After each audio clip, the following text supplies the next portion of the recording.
கோவை மாவட்டம் பெரிய தடாகம் வனப்பகுதியில் மயங்கிய நிலையில் இருந்த பெண் யானைக்கு மருத்துவர்கள் சிகிச்சை அளிக்கும் போது அப்பகுதிக்கு 4 யானைகள் வந்ததால் பரபரப்பு ஏற்பட்டது. மேற்கு தொடர்ச்சி மலையடிவாரமான பெரிய தடாகம் பகுதியில் 30 வயது மதிக்கத்தக்க பெண் யானை ஒன்று மயங்கிய நிலையில் இருந்தது குறித்து அப்பகுதி மக்கள் வனத்துறையினருக்கு தகவல் கொடுத்தனர். இதையடுத்து வனத்துறை மருத்துவர் மனோகரன் தலைமையிலான மருத்துவ குழுவினர் பெண் யானைக்கு சிகிச்சை அளிக்க வந்தனர். அப்போது திடீரென்று அப்பகுதிக்கு 4 யானைகள் வந்ததால் மருத்துவர்கள் பொதுமக்கள் அலறி அடித்துக் கொண்டு ஓடினர்.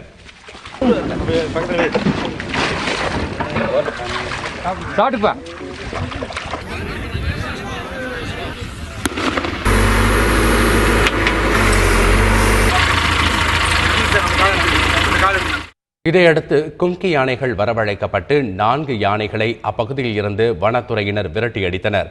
உடல்நல குறைவால் பாதிக்கப்பட்டு மயங்கிய நிலையில் இருக்கும் பெண் யானைக்கு இன்று வனத்துறை மருத்துவர்கள் மீண்டும் சிகிச்சை அளிக்க உள்ளனர்.